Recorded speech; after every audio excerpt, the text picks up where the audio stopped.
A luz da manhã filtrava pelas cortinas de seda da suíte principal, tingindo o quarto de um dourado pálido, que contrastava com a expressão sombria de Isabela Montenegro. Aos 52 anos, ela era o epítome da elite paulistana, herdeira de um império de imóveis que se estendia por avenidas como a Faria Lima e bairros nobres como os Jardins. Mas naquela manhã de terça-feira chuvosa, o peso do mundo parecia esmagá-la. Sentada à escrivaninha de mogno importado, com pilhas de documentos espalhados como folhas secas de outono, Isabela segurava uma caneta Montblanc, o punho tremendo levemente. O relógio na parede marcava 7h45. Em 15 minutos, seu advogado chegaria para a assinatura final. A declaração de falência. O fim de tudo. Fora da janela, São Paulo acordava sob um céu cinzento. O ronco distante dos motores na Marginal Pinheiros, misturando-se ao tamborilar da chuva nas vidraças. A cidade, com suas torres de vidro e concreto, parecia indiferente ao drama pessoal de Isabela. Ela havia construído sua fortuna com astúcia e conexões, mas uma série de investimentos ruins em startups de tecnologia durante a pandemia, aliada a uma briga familiar pelo controle da empresa, a levara ao abismo. Seus filhos, já adultos e distantes, mal ligavam. O marido, falecido há uma década, deixara um vazio, que ela preenchera com um trabalho incessante. Agora sozinha, o orgulho que sempre a definira se misturava a um terror silencioso. Como cheguei aqui? Murmurou para si mesma, os olhos fixos no papel à sua frente, onde linhas frias de texto jurídico selavam seu destino. Do corredor veio o som discreto de passos abafados. João, o mordomo, aproximou-se com uma bandeja de prata contendo o café da manhã habitual, pão de queijo quentinho, frutas frescas de uma feira orgânica em Pinheiros e uma xícara de café preto forte, como ela gostava. Aos 58 anos, João era uma presença constante na mansão há 2 décadas, contratado logo após a morte do antigo mordomo. Negro, com pele marcada pelo sol de uma infância pobre na periferia de Diadema, ele carregava uma elegância quieta, vestindo de uniforme impecável de fraque e gravata. Seus cabelos grisalhos curtos e o bigode bem aparado davam-lhe um ar de dignidade serena, mas seus olhos castanhos observavam tudo com uma profundidade que poucos notavam. "Bom dia, senhora Isabela", disse ele em voz baixa, colocando a bandeja sobre uma mesinha auxiliar. Sua pronúncia carregava o sotaque leve do interior de São Paulo, misturado ao ritmo pausado de quem crescera ouvindo sambas nas ruas de barro. "O dia está úmido lá fora. Trouxe o jornal como sempre." Isabela ergueu o olhar, forçando um sorriso fraco. "Obrigada, João. Deixe aí. Não estou com fome hoje." Sua voz, outrora autoritária em salas de reunião, agora soava frágil, como se o cansaço a tivesse esvaziado. Ela vestia um robe de cachemire cinza, os cabelos loiros desgrenhados, longe da imagem polida que exibia em jantares de gala no Fasano. João hesitou por um instante, os olhos percorrendo a bagunça de papéis.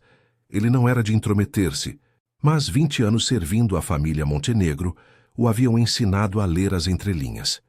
"Precisa de algo mais? O carro está pronto para o senhor advogado às 8 em ponto." Ele arrumou uma xícara, mas seu gesto era protetor, quase paternal. Ela balançou a cabeça, voltando aos documentos. "Não, está tudo bem, é só rotina." Mas não era. A falência não era apenas financeira, era o colapso de uma vida construída sobre aparências. Isabela pensou nos empregados que teriam de ser demitidos, nas contas que se acumulariam como nuvens de tormenta. E João? Ele, que ganhava um salário modesto, mas leal, seria o primeiro a ir embora. Um nó se formou em sua garganta. "Sabe, João, às vezes eu me pergunto se valeu a pena. Toda essa correria, essas noites sem dormir em hotéis de luxo no exterior. E agora isso." Ele parou limpando uma poeira invisível da prateleira. João raramente falava de si, mas momentos como esse o faziam recordar sua própria jornada. Filho de uma lavadeira e um operário da indústria automobilística, ele migrara para a capital jovem, enfrentando olhares enviesados e portas fechadas por causa da cor de sua pele. Casara-se cedo, mas a esposa morrera de câncer há 10 anos. deixando-o com uma filha que estudava enfermagem na USP, graças à ajuda discreta de Isabela, um bônus que ela nunca mencionara. A vida tem seus tropeços, senhora, respondeu ele com calma, escolhendo as palavras com cuidado. Mas o que importa é como a gente se levanta. Eu vi a senhora superar tempestades piores que essa chuva aí fora. Isabela riu baixinho, um som amargo. Tempestades? Isso é um furacão, João. Às 8 horas eu assino e acabou. A Montenegro Imóveis vira poeira. Ela pegou a caneta novamente, o metal frio contra a palma suada. O relógio tiquetaqueava, marcando 7h55. O som da campainha da entrada ecoou pela casa, anunciando a chegada do advogado. João assentiu, mas algo o inquietava. Enquanto se dirigia à porta para receber o visitante, seus olhos voltaram aos papéis espalhados. Um detalhe chamara sua atenção. Uma cláusula mal redigida. Um número que não batia com os relatórios que ele mesmo arquivara na semana anterior. Não era sua praia, números e leis, mas anos de organização meticulosa o haviam tornado observador. Ele parou no limiar da porta, o coração acelerando levemente. Deveria falar? Ou era melhor ficar em seu lugar, como sempre?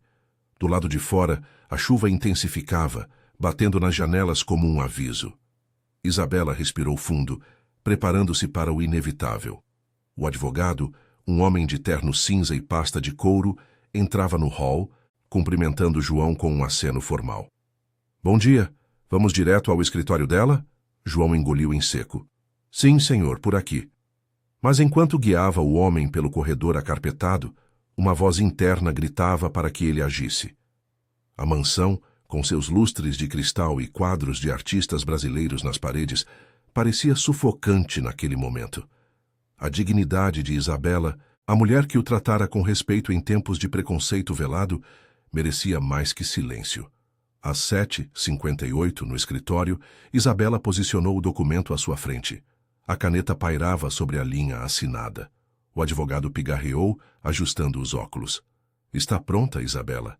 É o melhor para todos. Ela assentiu, mas hesitou. E foi então que João, entrando com uma garrafa d'água como pretexto, viu de perto o erro. Seus olhos se arregalaram. Espere, senhora. Pode ser que haja um engano aqui. O ar no escritório parecia mais denso agora, carregado com o cheiro de chuva úmida que se infiltrava pelas frestas das janelas antigas. Isabela congelou com a caneta na mão, os dedos brancos de tanto apertar o metal. O advogado, Dr. Roberto Almeida, um homem de uns 60 anos com rugas profundas ao redor dos olhos e um terno que cheirava a tabaco caro, ergueu uma sobrancelha, o olhar passando de Isabela para João, como se o mordomo fosse uma interrupção indesejada em uma ópera. O que é isso, João? Estamos no meio de um procedimento importante. João sentiu o peso daqueles olhos, o mesmo peso que carregara por décadas em salas como aquela, onde sua presença era tolerada, mas nunca central. Ele endireitou a postura, o fraque impecável contrastando com o tremor sutil em sua voz. Não era medo de errar, mas de invadir um território que não lhe pertencia por direito. Ainda assim, os anos de lealdade o impulsionavam. Desculpe, doutor. Senhora Isabela, eu vi algo nos papéis enquanto arrumava a biblioteca ontem. Uma discrepância nos números da cláusula de ativos. Pode ser nada, mas... Olhe aqui. Ele apontou para uma página específica, o dedo calejado de anos, limpando pisos e polindo pratas pairando sobre o texto denso. Isabela piscou, o coração martelando no peito como o trânsito caótico da Avenida Paulista em hora de pico. Ela inclinou-se sobre a mesa, os óculos de leitura escorregando no nariz. O documento era um labirinto de termos jurídicos. Declaração de insolvência, alienação de bens, débitos acumulados em 450 milhões. Mas João tinha razão. Na seção de ativos remanescentes, o valor da filial em Moema estava listado como depreciado em 80%, baseado em uma avaliação de 2021.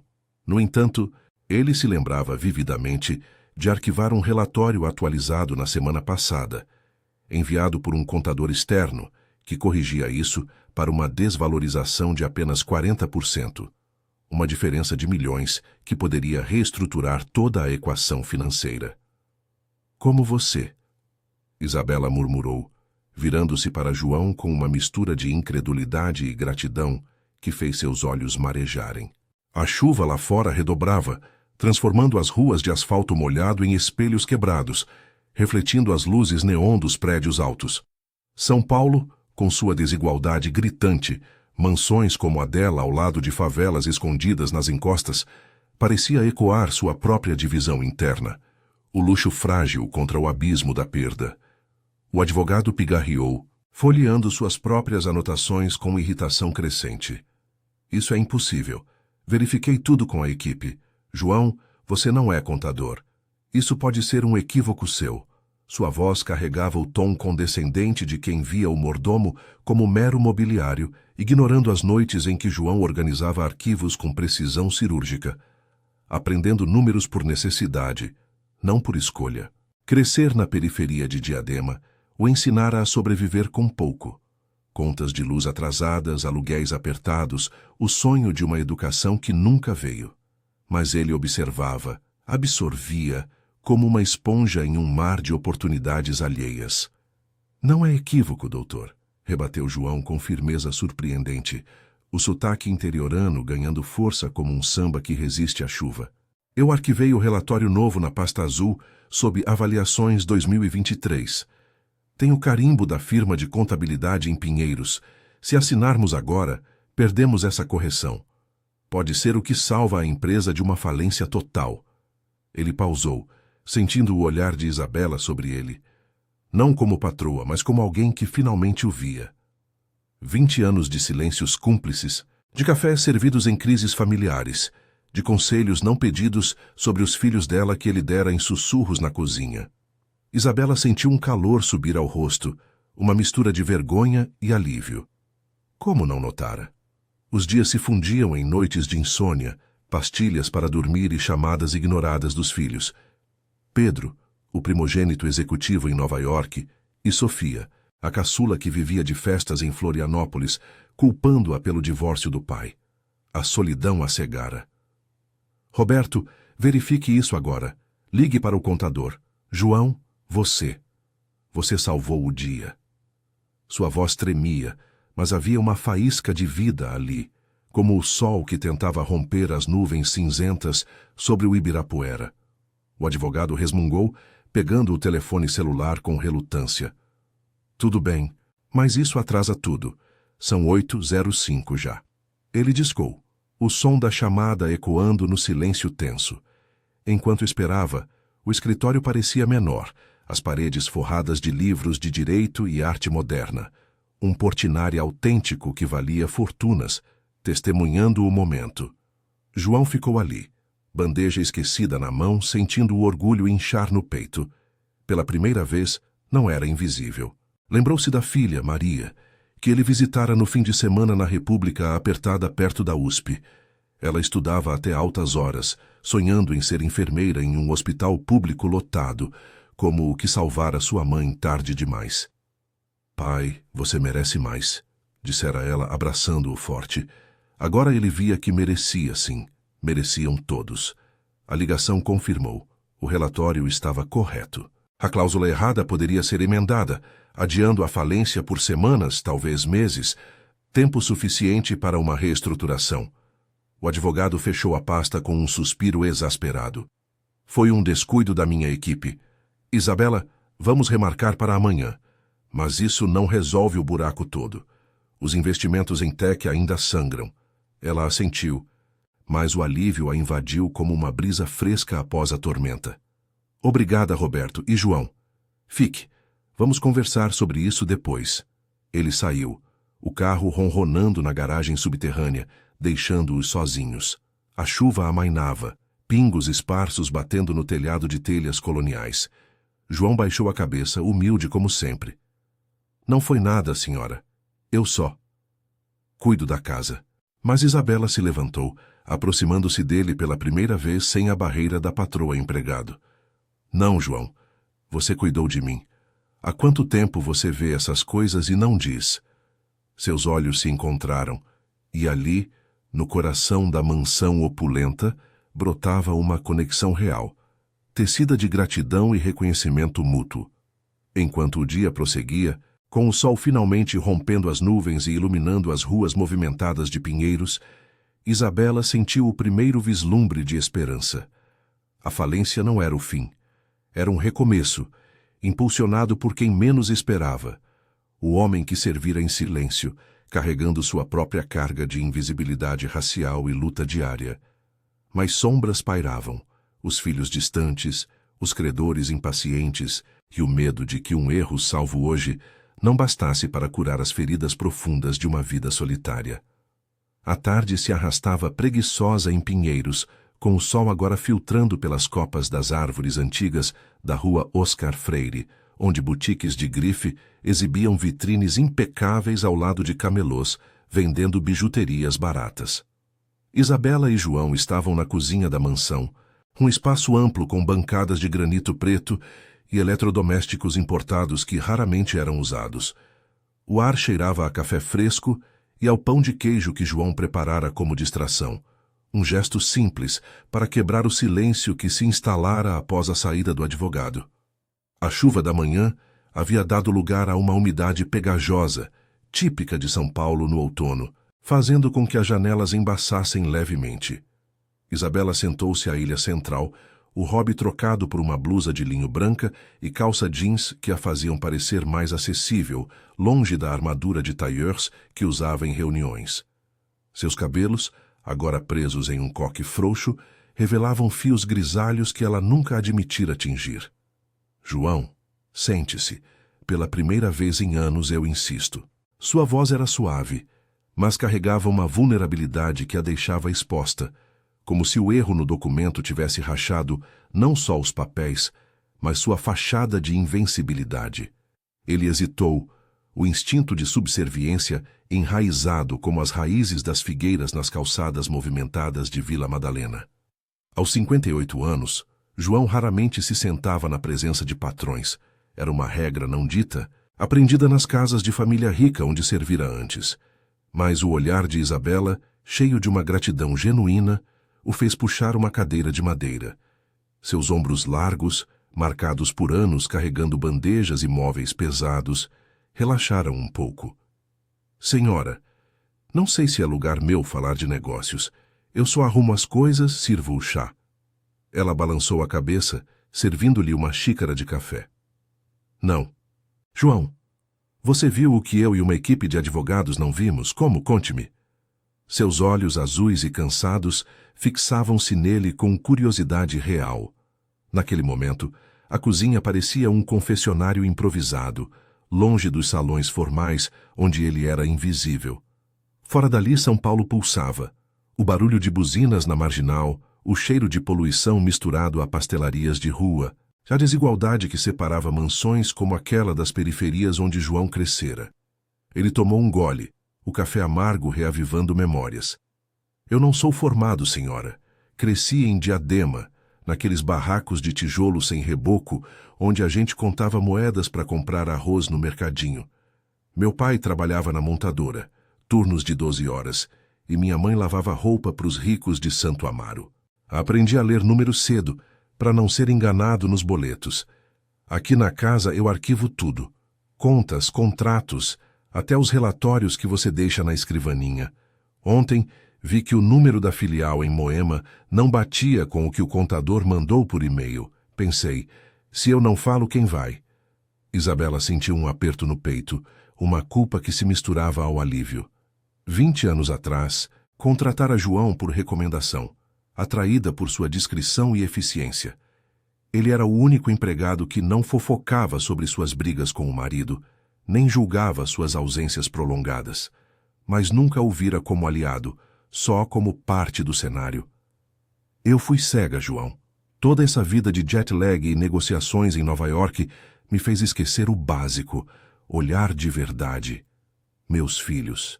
Pedro nem atende minhas ligações. Ele acha que herdar a empresa é direito dele, sem suar. E Sofia, ela me culpa pelo pai, como se eu tivesse escolhido o câncer dele. João assentiu, os olhos baixos para a xícara. Ele sabia das ausências dela, das noites em que servia jantar para uma só pessoa, ouvindo ecos de risadas vazias. Sua própria família era um espelho quebrado. A esposa, Ana, falecida após meses de quimioterapia no Hospital do Servidor Público, onde as filas eram eternas e os remédios escassos. Maria, a filha de 22 anos, herdara a determinação dele, estudando à noite enquanto trabalhava como auxiliar em uma clínica particular nos Jardins. Minha Maria diz que eu sou teimoso, senhora, que devia pedir aumento ou mudar de emprego, mas aqui eu tenho estabilidade. E agora, com esse erro salvo, talvez eu veja que valeu a pena ficar. O telefone de Isabela vibrou sobre a bancada, o nome Pedro piscando na tela. Ela hesitou, o coração acelerando como um metrô lotado na hora do rush. Atendeu, colocando no viva voz sem pensar. Mãe, ouvi boatos na Faria Lima sobre a falência. É verdade? Se for, eu cuido da venda dos imóveis. Mas me avise antes de demitir todo mundo. A voz de Pedro era fria, executiva, ecoando de um escritório envidraçado em Manhattan, onde ele gerenciava fundos de investimento para brancos ricos como ele se tornara. Isabela engoliu em seco, o rosto corando. João observava, sentindo a injustiça queimar como o sol escaldante nas ruas de Diadema. Não é falência total, Pedro. Encontramos um erro nos documentos. Vamos reestruturar. Sua voz tremia, mas havia firmeza nova, inspirada pela presença quieta de João.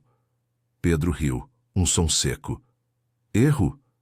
Mãe, você sempre confia demais nos outros. Eu volto na semana que vem. Não assine nada sem mim. A ligação caiu, deixando um silêncio pesado. Isabela desligou o aparelho com força, lágrimas brotando. Ele me trata como incompetente, como se eu não tivesse construído isso sozinha, depois da morte do pai dele. João estendeu a mão, hesitante, tocando levemente o braço dela. Um gesto raro, de pai para filha, em uma família que não era sua. Senhora, filhos são assim. Veem o mundo como deles. Mas você tem força. Lembra daquela vez, há 10 anos, quando o banco apertou e você renegociou tudo sozinha? Eu vi dos bastidores. E sobre mim. Se a reestruturação incluir demissões, eu entendo. Mas Maria precisa da bolsa que você dá para ela. Sem isso, ela desiste da faculdade.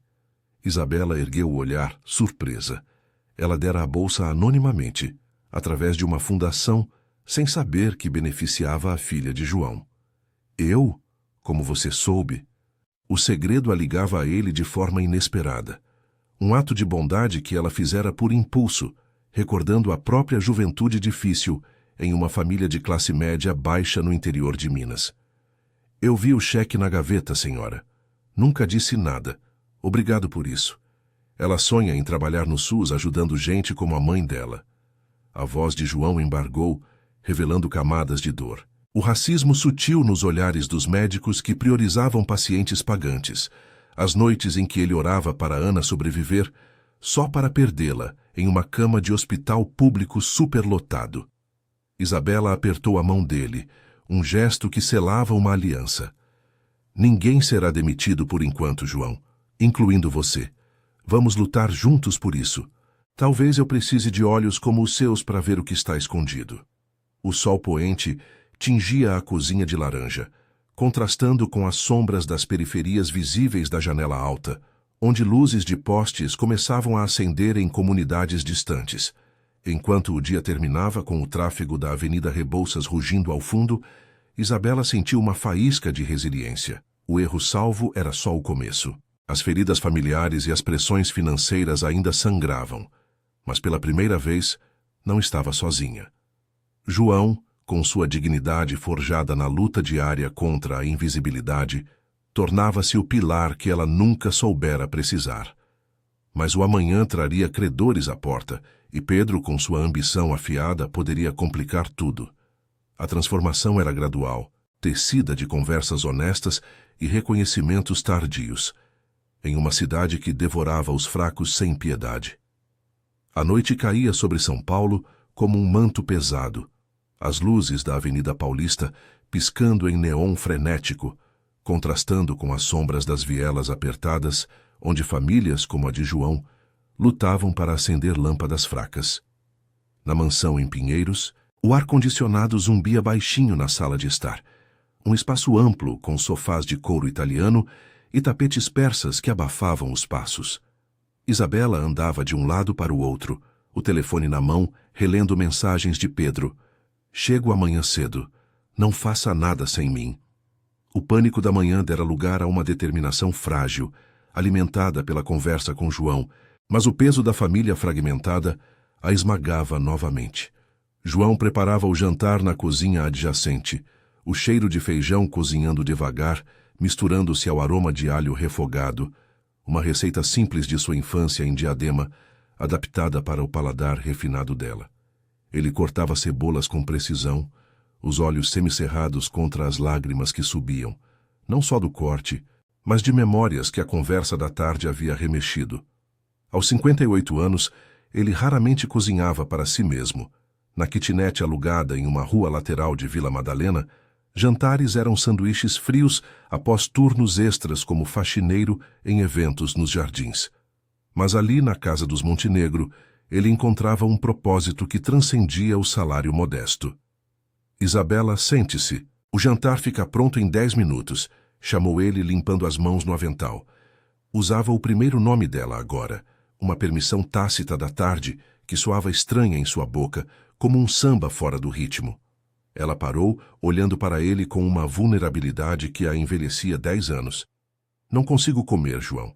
Pedro vem amanhã e ele vai querer tomar as rédeas. Ele sempre faz isso. Chega como salvador, mas só para lucrar. Ele assentiu, servindo um copo de água com limão para ela. A cozinha, iluminada por spots embutidos, parecia um refúgio contra o caos externo, o barulho distante de sirenes na Rebouças, o eco de discussões em apartamentos vizinhos sobre contas atrasadas. João sentara-se à mesa mais cedo, um gesto que ainda o inquietava, mas que fortalecia o laço novo entre eles. Filhos veem o mundo pelo próprio umbigo, senhora. Isabela. Minha Maria era assim no começo da faculdade. Brigava comigo por eu não ter subido na vida, por ainda servir chá pra gente como vocês. Mas o tempo ensina. Ela liga todo dia agora contando das aulas no HC. Isabela sorriu fracamente, sentando-se enfim. O HC, o Hospital das Clínicas, era um labirinto de corredores lotados que ela conhecia de doações superficiais em galas beneficentes. Mas para João, era o epicentro de sua dor e esperança. Conte-me mais sobre ela. Você nunca fala da família. Sua curiosidade era genuína, um esforço para humanizá-lo após anos de tratá-lo como sombra. Ele pausou, mexendo o feijão com uma colher de pau gasta. Maria tem 22 anos. Estuda enfermagem na USP. Mora em uma república em Pinheiros, perto da estação Fradique Coutinho. O quarto dela é minúsculo, com colchão no chão e pilhas de livros sobre anatomia. Trabalha meio período em uma farmácia na rua Teodoro Sampaio, vendendo remédios para os turistas que reclamam do preço. Ela sonha em entrar no SUS, ajudar nas UPAs cheias de gente como a gente de Diadema. Mães com febre alta, pais com feridas de fábrica. Mas o racismo... Ah, ele segue ela. Semana passada, um professor a ignorou na chamada, como se ela não estivesse ali. Filha de faxineiro, ele deve pensar. As palavras de João saíam pausadas, carregadas de uma raiva contida que ele raramente exteriorizava. Crescer na periferia o ensinara a engolir injustiças. O policial que o revistava na saída do metrô por parecer suspeito, os olhares em supermercados de elite onde ele comprava mantimentos para a casa. Isabela sentiu um rubor de culpa. Ela mesma, em suas juventudes sociais, evitara olhares como o dele em festas. Eu sinto muito, João. Essa cidade, ela engole os nossos como você. Eu construí tudo isso. Ela gesticulou para a mansão, mas nunca parei para ver o custo para os outros. O telefone tocou novamente, dessa vez de Sofia, a caçula. Isabela atendeu, o viva-voz ativado por hábito. Mãe, Pedro me mandou mensagem. Falência. Você tá louca de assinar sem a gente. Eu tô em Floripa, mas pego o voo amanhã. Não venda nada. Eu preciso do dinheiro para quitar minhas dívidas no cartão. A voz de Sofia era estridente, misturando pânico e egoísmo, ecoando de uma praia ensolarada onde ela posava em stories de Instagram, longe das chuvas cinzentas de São Paulo. Isabela fechou os olhos, o copo tremendo em sua mão. Sofia, não é assim, estamos reestruturando. Volte se quiser ajudar, não para pegar migalhas. A ligação terminou em um clique abrupto, deixando o ar mais denso. João observava, sentindo a dor dela como um eco da sua própria. A esposa Ana, que morrera sem que os filhos dela, primos distantes, aparecessem no enterro, ocupados com festas em Guarulhos. Ambos vêm amanhã, murmurou Isabela, as lágrimas escorrendo agora. Vão me tratar como incompetente. Vão demitir você e os outros para cortar custos. Eu não aguento. Ela enterrou o rosto nas mãos, os ombros sacudindo. João instintivamente aproximou-se, colocando uma mão em seu ombro. Um toque hesitante, mas firme, como o de um pai consolando uma criança. Ei, você não está sozinha nisso. Amanhã, quando eles chegarem, eu fico do seu lado. Não como mordomo, mas como amigo. Vamos mostrar os números certos, o relatório que salvou o dia. Seus filhos precisam ver que você ainda manda. Ela ergueu o olhar, surpresa com a força dele. O jantar foi servido em pratos de porcelana fina, mas eles comeram à mesa da cozinha como iguais. O feijão estava perfeito, temperado com cominho que lembrava as festas de São João em Minas, terra natal dela. Enquanto comiam, João compartilhou mais. As noites em que Ana tossia no escuro da casa simples em Diadema, ele correndo de ônibus lotado para o hospital, só para ouvir sem vaga no particular. Eu vendi o carro para pagar o tratamento dela, mas não adiantou. Maria viu tudo, jurou que ia mudar isso. Agora, com a bolsa sua, ela está perto. Isabela engoliu o nó na garganta. Eu fiz isso porque vi em você a luta que minha mãe teve. Viúva criando 3 filhos em Belo Horizonte. Lavava roupa no Rio, contava moedas para a escola, mas eu subo e esqueço os de baixo. A confissão a libertava, tecendo uma ponte sobre o abismo social que os separava. A noite avançava, com o tráfego da marginal diminuindo para um ronco distante. Eles passaram para a sala, onde Isabela abriu um laptop na mesa de centro de vidro, revisando os documentos com João ao lado. Ele apontava detalhes, uma conta esquecida de aluguel em um prédio na Vila Nova Conceição, um crédito fiscal não reclamado de anos atrás. Sua mente, afiada pela sobrevivência, via o que os experts perdiam. Aqui, senhora, isso pode cobrir 20% do débito. Se Pedro ignorar, eu falo. Ela riu. Um som genuíno pela primeira vez em dias. Você vai assustar ele. Ele acha que sabe tudo de finanças, mas vive de bônus em Wall Street. O riso morreu quando uma notificação piscou. E-mail do banco principal, cobrando reunião urgente com credores na quarta. Amanhã é só o começo. Se os filhos não ajudarem, perco tudo. João fechou o laptop com gentileza. Durma, Isabela. Amanhã, a gente enfrenta. Lembra, eu vi você renegociar com bancos piores nos anos 90, quando a inflação comia tudo. Você é forte. Ele a ajudou a subir as escadas, o corrimão de madeira polida rangendo levemente. No quarto dela, as cortinas filtravam as luzes da cidade, um mar de pontos brilhantes que escondiam misérias nas periferias.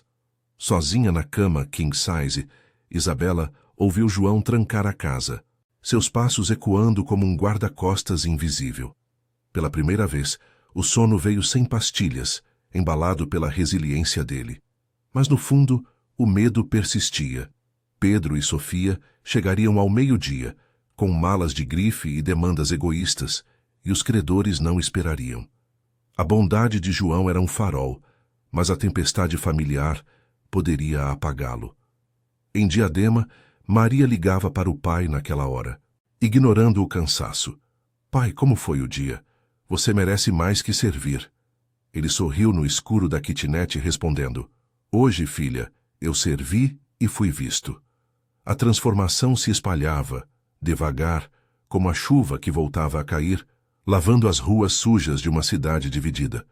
O sol da manhã de quarta-feira escaldava as ruas de Pinheiros, transformando o asfalto em uma frigideira, onde o cheiro de pão quente das padarias misturava-se ao fedor de escapamentos de carros parados no engarrafamento da Avenida Rebouças. Isabela acordou cedo, o corpo pesado de uma noite interrompida por sonhos fragmentados de reuniões fracassadas e rostos acusadores.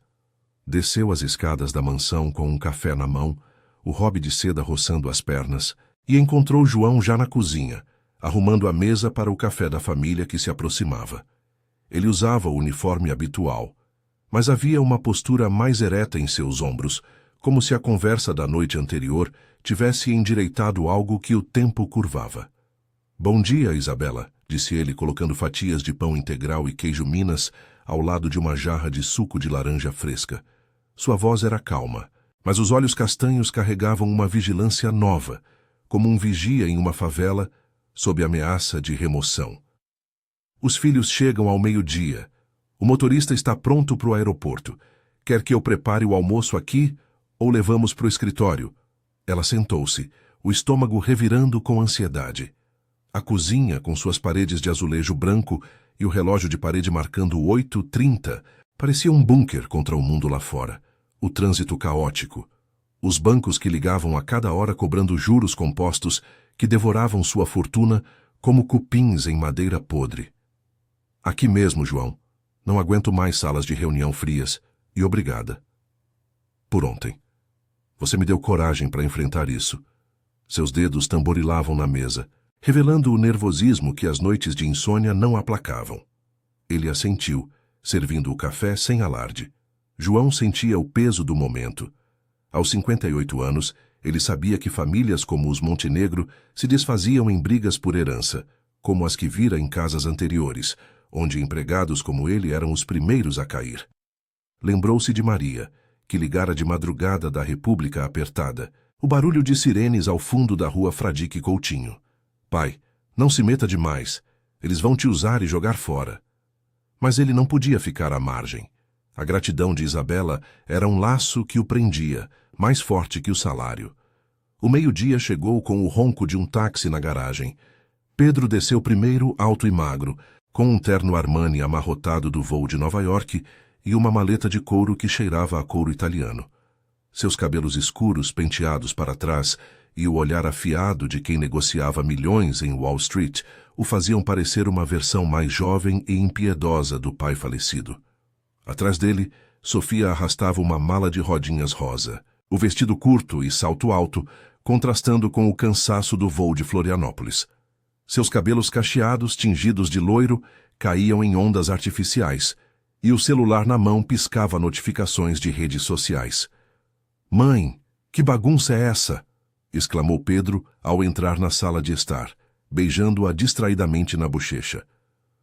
"Ouvi na Faria Lima que você quase assinou a falência. Por que não me chamou antes? Eu tenho contatos em bancos que poderiam adiantar um empréstimo." Sua voz era autoritária, ecoando das paredes forradas de madeira nobre, ignorando o suor que escorria em suas têmporas sob o ar-condicionado gelado. Sofia abraçou Isabela com efusividade falsa, o perfume doce invadindo o ar. "Mãe, você tá acabada. Olha essas olheiras. Se for para vender a casa, me avisa para eu achar um AP em Moema antes. Não quero morar na rua." Ela jogou a bolsa no sofá, o som abafado pelo tapete persa, e pegou o telefone para checar o Instagram, como se a crise fosse um post passageiro. Isabela sentiu o peito apertar, o orgulho ferido como uma ferida aberta sob o sol impiedoso de São Paulo. "Sentem-se. Não é venda total. Encontramos um erro nos documentos ontem, graças a João." Ela gesticulou para o mordomo, que entrava com uma bandeja de águas frescas, o rosto impassível, mas os olhos atentos. Pedro ergueu uma sobrancelha, olhando para João como se ele fosse um móvel fora de lugar. "O mordomo? Mãe, sério? Você confia em um empregado para números? Eu sou o executivo aqui. Vamos ver os papéis agora." Ele abriu a maleta na mesa de centro, espalhando relatórios impressos em papel brilhante, cheirando a tinta fresca de impressoras de Manhattan. João depositou as águas em silêncio, mas sentiu o olhar de Pedro como um tapa, o mesmo desdém que recebera em festas de família rica, onde era o preto que serve. Ele se retirou para a cozinha, mas Isabela o chamou de volta. "João, fique. Você salvou a empresa ontem. Explique para os seus filhos o que viu." Sofia riu, um som agudo que cortou o ar como uma sirene de ambulância na marginal. "Mãe, para. Ele é só o mordomo. Deixa os adultos cuidarem." Mas Pedro, folheando os documentos, parou. Espera. Essa cláusula da filial em Moema está errada mesmo. Como você notou isso, João? Você lê relatórios? João endireitou-se, o fraque esticando sobre o peito largo. Sua voz saiu firme, com o sotaque que carregava o eco das ruas de Diadema. Sim, senhor. Arquivo tudo há 20 anos. Vi o relatório novo na pasta azul, o do contador de Pinheiros. A desvalorização é de 40%, não 80%. Se assinássemos, perdíamos milhões à toa. Ele apontou para a página, o dedo calejado contrastando com o papel imaculado. Pedro piscou, o ego ferido como um arranhão em um carro de luxo. Certo, bom olho, mas isso é paliativo. Os investimentos em tech afundaram 200 milhões e temos que demitir todo mundo. Jardineiro, cozinheira, você incluso, João. Cortar custos para atrair investidores. Sua voz era fria, calculista, ignorando o suor que perlava a testa de Isabela. Ela se levantou, o rosto corando de raiva. Não, João fica. Ele é mais que empregado. Ele é família. Vocês dois com suas vidas distantes, Pedro em Nova York comprando apartamentos que nem usa, Sofia gastando em festas em Floripa, nunca suaram por isso. Eu construí sozinha, após o pai de vocês morrer. E João viu o que vocês ignoram. Sofia bufou cruzando os braços. Mãe, acorda. Essa casa é um poço sem fundo. Se não demitir, perdemos tudo. Eu preciso do dinheiro para quitar dívidas no cartão, viagens, roupas, arte e vida real. Seus olhos desviaram para João, um olhar de desdém sutil. E ele? Pode arrumar emprego em qualquer casa pobre na periferia. As palavras pairaram como fumaça de cigarro em um bar lotado da Vila Madalena. João sentiu o golpe, o racismo velado que o seguia como sombra. É o emprego em casa pobre, ecoando os olhares em shoppings de elite, onde ele comprava mantimentos e era seguido por seguranças. Mas ele não recuou. Senhorita Sofia, eu cuidei dessa casa por 20 anos. Não sou carga. Sou o que mantém as coisas funcionando. Minha filha Maria estuda na USP, graças à bolsa da senhora Isabela. Se me demitir, ela desiste. Mas eu entendo. A vida de vocês é diferente da minha, de ônibus lotados e contas apertadas em Diadema. Pedro riu, seco. Bolsa? Mãe, você tá louca? Dando dinheiro para a filha do empregado? Isso é nepotismo invertido. Mas Isabela explodiu batendo na mesa. Nepotismo? Vocês sugam tudo. Pedro, você pegou 5 milhões de reais para o seu fundo e perdeu metade em apostas ruins. Sofia, as festas que você vai são pagas com cartões da empresa. João trabalha honestamente, sem reclamar. Ele fica e vamos reestruturar juntos. O silêncio caiu, pesado como a umidade do ar paulistano. Sofia pegou o celular, fingindo uma ligação urgente, mas seus olhos marejavam. Culpa misturada a egoísmo. Pedro folheou mais papéis, murmurando.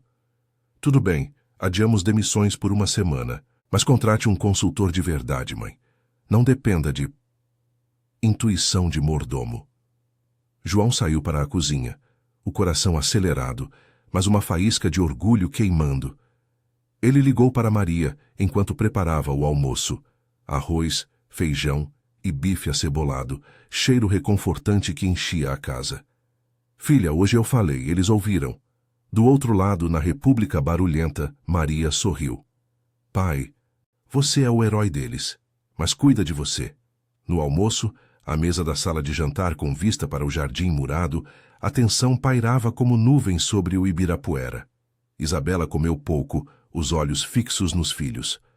Vamos lutar pela empresa. João tem ideias, créditos fiscais esquecidos, renegociações. Ele viu o erro que salvou tudo. Pedro assentiu relutante, mastigando o bife. Sofia, surpreendentemente, perguntou a João sobre Maria, um vislumbre de curiosidade genuína rompendo o egoísmo. A tarde avançou com chamadas para o banco, o advogado retornando com papéis corrigidos. Mas uma notificação piscou no e-mail de Isabela.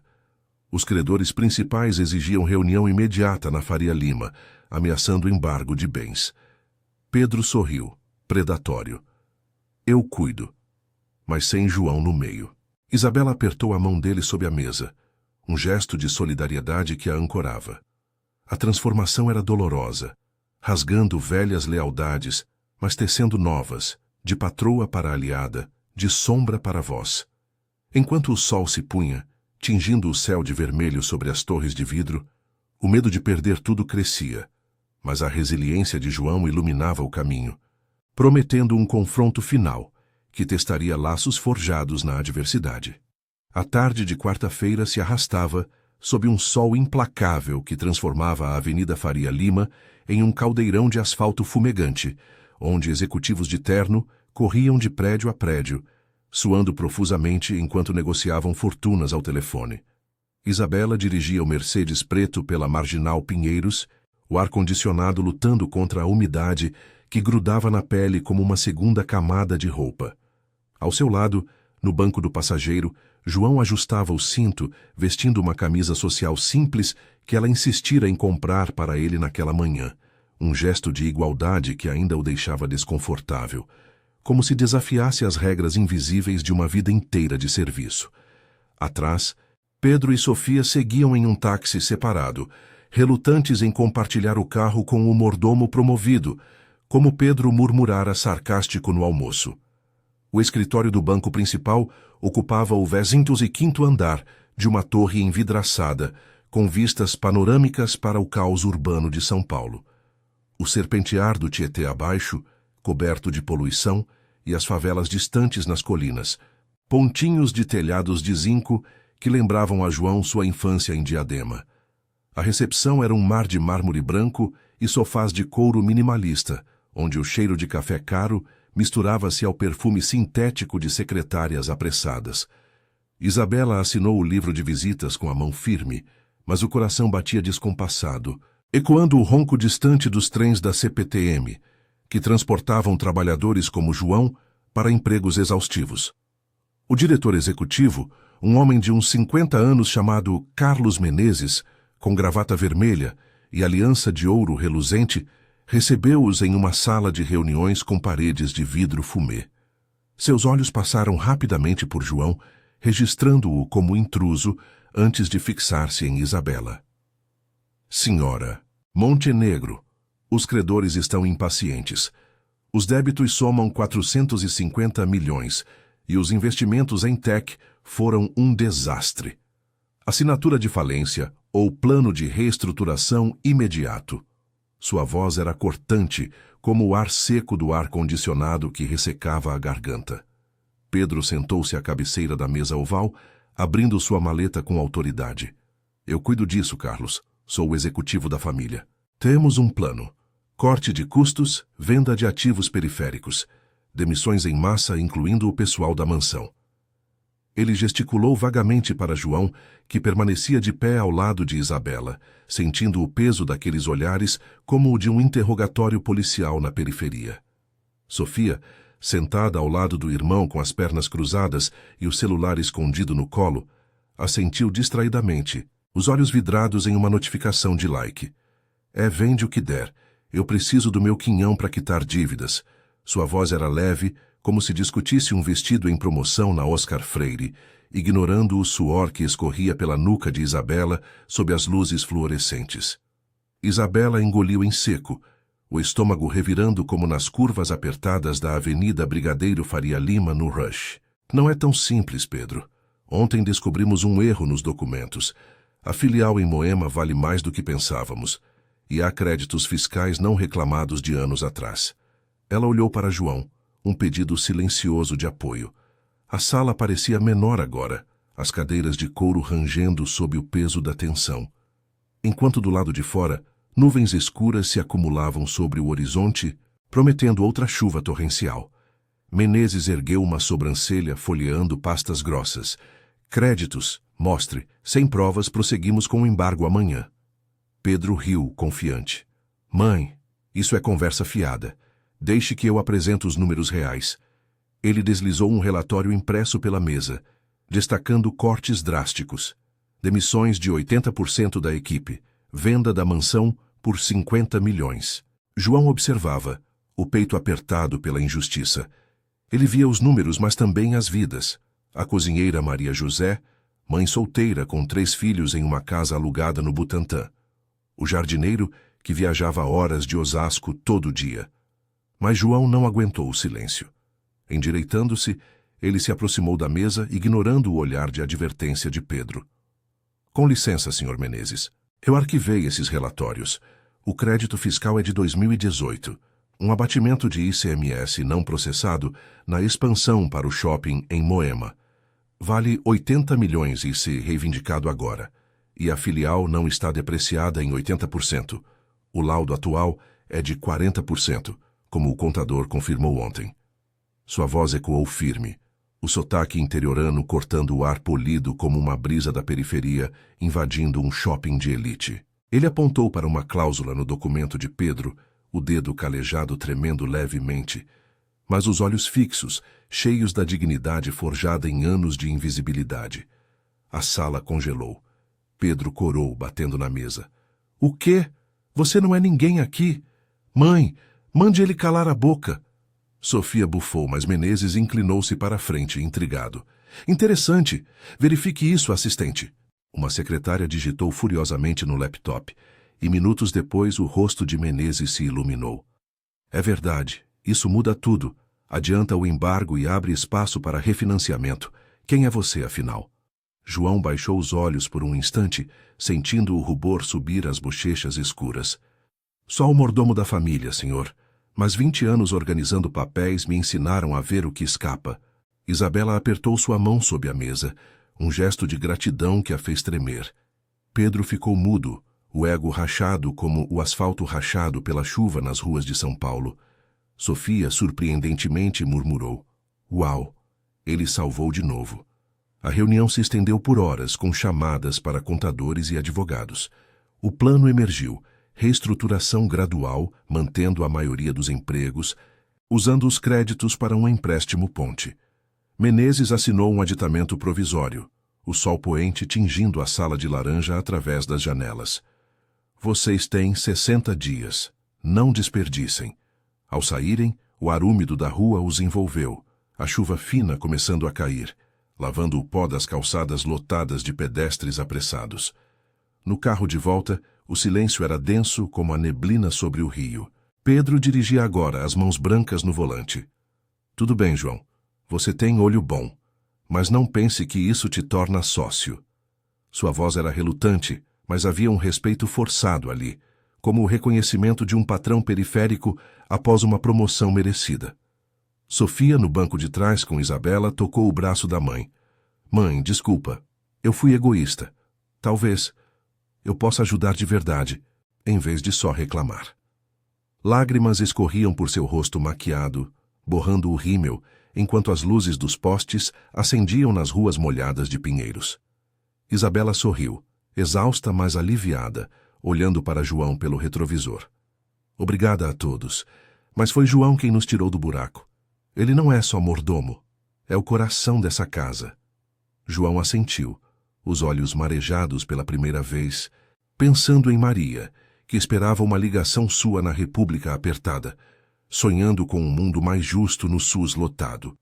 De volta à mansão, o jantar foi simples, à mesa da cozinha: arroz, feijão e salada fresca, comendo como uma família improvável. Pedro admitiu suas perdas em Wall Street, prometendo contatos reais para a recuperação.